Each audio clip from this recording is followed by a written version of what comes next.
Kita akan take off ke kronologi.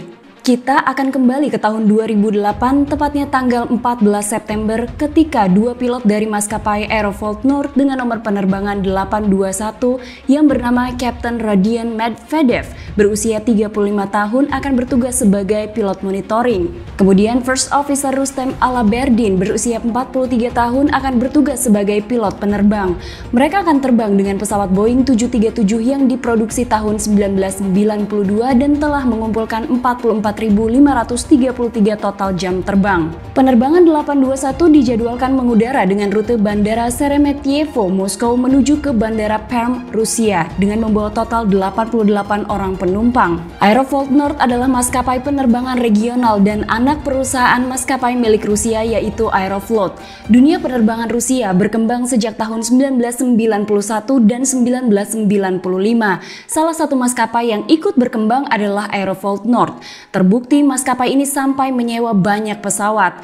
Karena permintaan armada pesawat dari Rusia sangat banyak, maka pasokan datang dari negara barat. Kita kembali ke penerbangan 821. Pesawat ini akan menempuh perjalanan dari Moskow ke Perm selama 2 jam dan akan kembali lagi ke Moskow. Pesawat take off pukul 2 tengah malam dan mendaki ke ketinggian 29.000 kaki. Penerbangan dari Moskow lancar. Kapten mulai menghubungi menara kontrol Perm 45 menit sebelum pendaratan.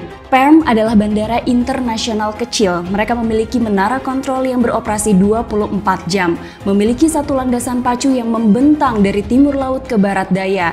Rencana penerbangan 821 adalah approach dari arah barat, belok ke kanan, dan akhirnya mendarat di runway 21. 20 menit sebelum pendaratan, Kapten memberi pengumuman pesawat akan segera mendarat sekitar pukul 4:50 pagi waktu setempat. Tapi kemudian menara kontrol memberi informasi agar pendaratan 821 ditunda karena sebuah pesawat Lufthansa akan take off dari runway 21. Maka penerbangan 821 diinstruksikan mengubah arah. Kedua pilot kesal dengan instruksi dari petugas menara kontrol karena mereka harus menunggu kembali izin untuk pendaratan. Cuaca saat itu hujan ringan, visibilitas 10 km. Pesawat diinstruksikan belok ke kanan dan turun ke ketinggian 6.800 kaki. Lalu kemudian kru 821 mulai bersiap untuk pendaratan. First Officer meminta flaps 30. Pesawat ini berbelok ke kiri dan First Officer berusaha membawa kembali ke jalur penerbangan yang seharusnya. Sementara itu, petugas menara kontrol melihat penerbangan 821 terus naik, bukannya turun. Petugas menanyakan apakah penerbangan 821 sedang naik dan ia meminta konfirmasi dari kedua kru 821. Kapten langsung mengkonfirmasi dan sepertinya pilot sedang berusaha untuk menyesuaikan pesawat agar bisa melanjutkan penurunan. Tapi kemudian petugas menara kontrol mulai melihat pesawat itu terbang menjauh dari jalur approach yang seharusnya. Petugas menginstruksikan agar pesawat berputar dan memulai kembali pendaratan, belok ke kanan dan turun ke 2.000 kaki. Tapi pesawat itu justru terbang lurus dan petugas menara kontrol mengulangi instruksi. Tapi kru 821 tetap mengabaikan instruksi tersebut. Lalu layar radar menara kontrol menunjukkan pesawat banking ke kiri dan keluar dari jalur yang seharusnya. Pesawat ini terus miring hingga kemudian turun menukik lalu terbalik. Alarm peringatan dan teriakan kedua pilot terdengar di kokpit. Pesawat sempat kembali pada posisi normal, namun hanya di detik-detik terakhir karena setelahnya pesawat ini jatuh menghantam pepohonan dan sebuah jalur kereta api Trans-Siberia di pinggiran Perm. Pesawat ini kemudian meledak dan terbakar. Petugas menara kontrol yang terus-menerus memantau penerbangan 821 dikagetkan dengan ledakan keras di sekitar bandara. Kemudian ia mulai melihat api yang membumbung tinggi. Pesawat memiliki hampir 8 ton bahan bakar.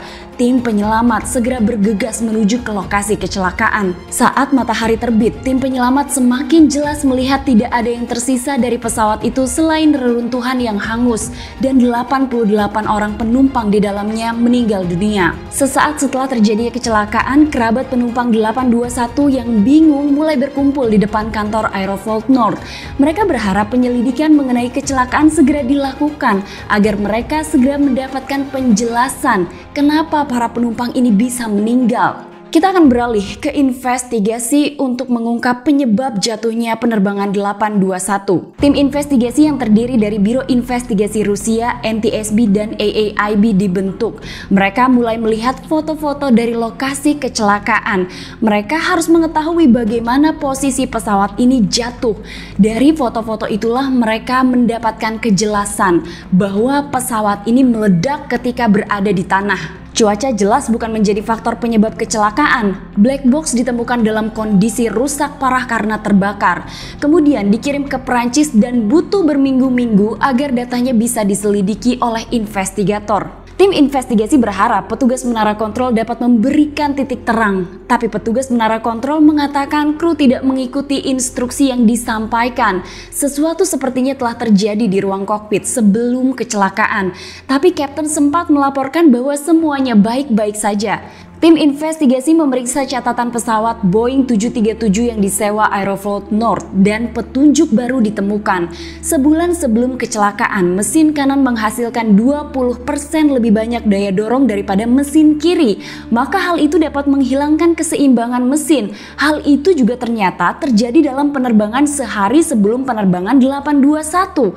Pilotnya melaporkan kesulitan menyeimbangkan penerbangan. Salah seorang investigator menyebutkan untuk menyeimbangkan mesin kanan, thrust levers harus di-split dan ini menyulitkan pilot. Pilot penerbangan 821 juga tahu masalah pada mesin pesawat tersebut.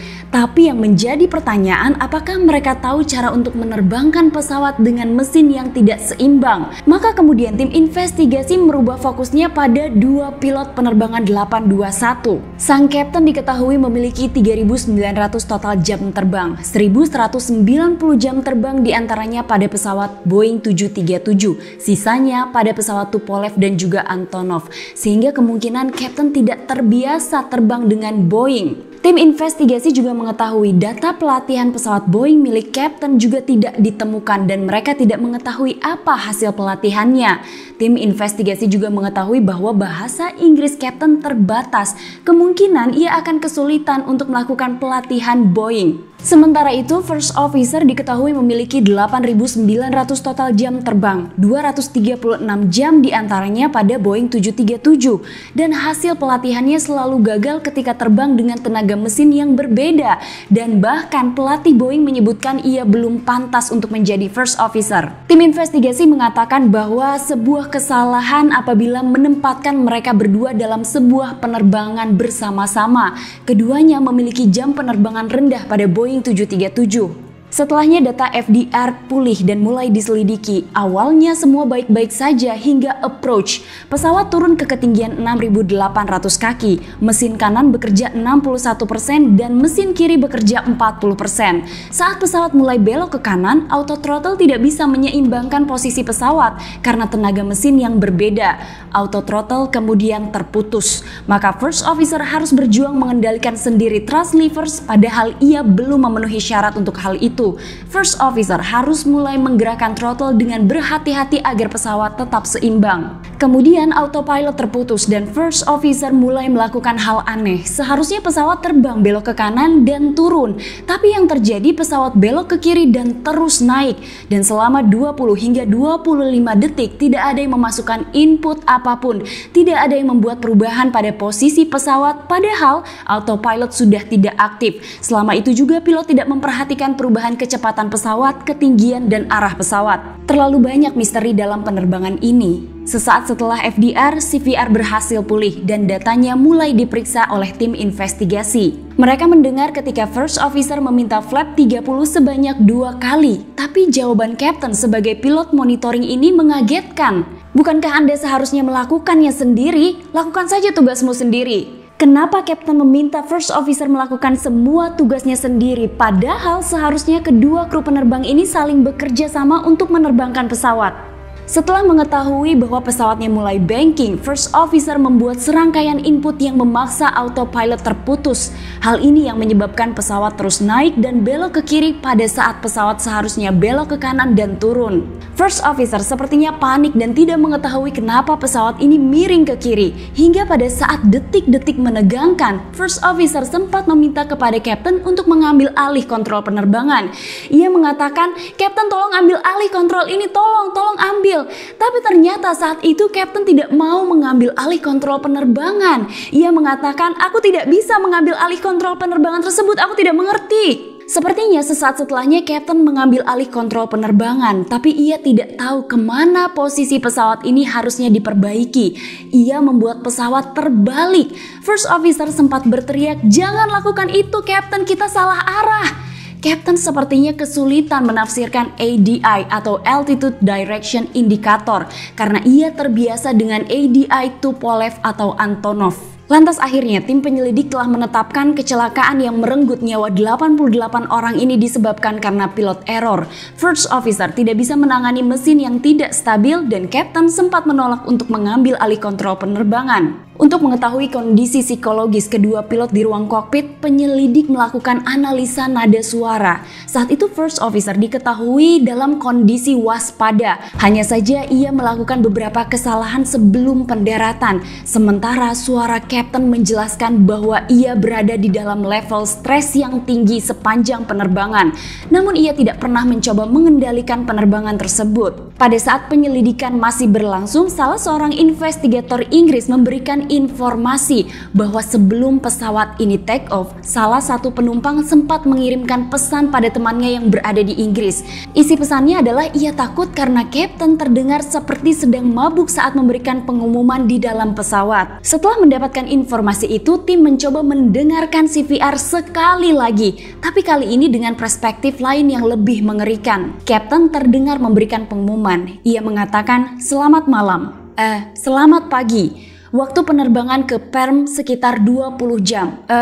2 jam 30 menit. Nikmati penerbangan. Sesaat sebelum pesawat ini mulai mendarat, Kapten memberikan pengumuman. Ia mengatakan bahwa pesawat akan mendarat kurang lebih selama 20 jam, 20 menit. Dan waktu menunjukkan 4:50 pagi waktu setempat. Kapten memang terdengar seperti sedang mabuk. Untuk lebih memperkuat bukti, tim meminta hasil pemeriksaan jaringan otot milik Kapten dari rumah sakit. Tim investigasi meminta agar rumah sakit memeriksa adakah jejak alkohol di tubuh Kapten. Setelah pihak rumah sakit melakukan pemeriksaan, akhirnya pemeriksaan itu tiba di tangan investigator. Dan memang terbukti hasilnya ada alkohol di dalam tubuh Kapten sebelum kecelakaan itu terjadi. Entah apa yang dipikirkan oleh Kapten hingga akhirnya ia bisa berada di dalam sebuah penerbangan dalam kondisi mabuk. Tindakannya jelas mengancam nyawa seluruh penumpang di dalam pesawat itu sendiri, bahkan nyawa dari sang Kapten itu sendiri. Tim investigasi sangat menyayangkan apa yang telah dilakukan Kapten selama penerbangan hingga akhirnya merenggut nyawa 88 orang penumpang yang tidak berdosa. Hingga kemudian tim investigasi mengungkap dalam laporan akhirnya dan juga merekomendasikan perombakan total sistem penerbangan Rusia dan cara pelatihan pilot. Karena selama ini cara pelatihan pilot dianggap salah. 3 tahun setelah kecelakaan, Aeroflot Nord dijual dan berganti nama menjadi Nordavia Airlines dan kemudian berganti lagi menjadi Smart Avia. Itulah informasi dari channel Tamara Delft mengenai penerbangan Aeroflot Nord 821. Semoga bermanfaat. Hai halo Delvers, sekarang aku bakalan lanjut dengan baca 3 komen dari kalian ya. Yang pertama adalah dari Rifka Anistiawe. Assalamualaikum Kak. Waalaikumsalam. Seneng banget lihat videonya Kak Tamara. Biasanya aku dengerin videonya kakak sambil beres-beres dapur. Sampai ditanya suamiku, "Apa kamu pengen naik pesawat? Kok nontonnya pesawat terus?" Padahal aku masih belum berani. By the way, terima kasih Kak udah menyuguhkan tontonan yang bermanfaat. Semoga sehat terus ya Kak dan tetap berkarya. Semangat. Terima kasih Kak Rifka. Kemudian komen yang kedua adalah dari Adam Official Studio. Hai Kak Tamara, salam dari Malaysia, Melaka. Semangat bikin konten, semoga sehat selalu. Greget lihat konten kakak, suka banget lihat konten kakak sampai berasa naik pesawat. Semoga aku bisa jadi pramugara Malaysia Airlines. Semoga dibaca Kak Tamara. Terima kasih banyak, aku doain semoga kamu bisa jadi pramugara Malaysia Airlines ya. Amin. Dan komen yang ketiga adalah dari channel Gossip Update. Aku kalau nonton channel ini nggak pernah sekali, minimal aku ulang sebanyak 3 kali karena selain suka dengar penyampaian Kak Tamara, aku juga suka sama gambar pesawat yang ditampilkan. Bener-bener real dan berasa banget dalam kejadian itu. Wah, terima kasih banyak ya kakak udah nonton video aku dan terima kasih juga untuk kalian semua udah nonton video aku hari ini. Jangan lupa di subscribe, dinyalain lonceng notifikasinya, di komen-komen di bawah sini. Dan sampai ketemu di episode selanjutnya. Assalamualaikum warahmatullahi wabarakatuh. warahmatullahi wabarakatuh. Bye-bye.